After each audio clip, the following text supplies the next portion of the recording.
मेरा नाम मरियम है, मेरी उम्र 24 साल है और आज मैं आपको अपनी जिंदगी की एक ऐसी कहानी सुनाने जा रही हूँ जिसने मेरी दुनिया बदल कर रख दी।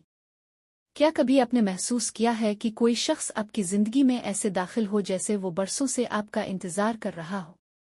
मेरी जिंदगी में भी ऐसा ही हुआ। वो दिन याद है जब बारिश की पहली बूंदें जमीन को छू रही थीं।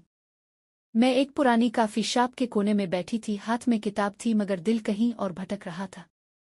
अचानक दरवाजा खुला और वो अंदर आया। इसके हाथ में छतरी थी और आंखों में एक अजीब सा सुकून, जैसे वक्त थम गया हो। वो मेरी टेबल के पास आया और बोला, क्या मैं यहाँ बैठ सकता हूँ? बाहर बहुत भीग गया हूँ। मैंने हल्की सी मुस्कुराहट के साथ हाँ कह दी, लेकिन मुझे क्या पता था कि यहाँ मेरी जिंदगी की सबसे बड़ी कहानी का आगाज बन जाएगी।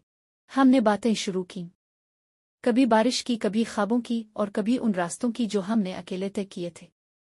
ना जाने कब वो अजनबी मेरा सबसे करीबी दोस्त बन गया। लेकिन कहानी इतनी आसान नहीं थी। एक दिन उसने कहा, मरियम, अगर तुम हाँ कह दो तो मैं अपनी बाकी जिंदगी तुम्हारे साथ गुजारना चाहता हूँ। मेरी सांस रुक गई, दिल की धड़कन तेज हो गई और इस लम्हे मैंने जान लिया कि मोहब्बत सिर्फ अल्फाज का नाम नहीं है, मोहब्बत एक एहसास है जो खामोशी में भी बोलता है।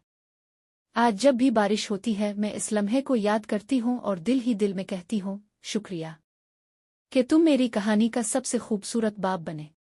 इस दिन के बाद हमारी मुलाकातें और भी खास हो गईं। कभी वो मेरे लिए काफी लाता तो कभी मैं उसके लिए अपनी पसंदीदा किताब। मगर एक शाम जब बारिश जोरों पर थी वो अचानक मेरे दरवाजे पर आ गया। मैंने दरवाजा खोला तो वो भीगा हुआ ठंडी हुआ के साथ अंदर आया। कमरे में मध्यम रोशनी थी और खिड़की से बारिश की बूंदें मौसीकी की तरह बज रही थीं। इसने आहिस्ता से मेरा हाथ थामा। इसकी उंगलियों की नरमी मेरे दिल की धड़कन बढ़ा रही थी।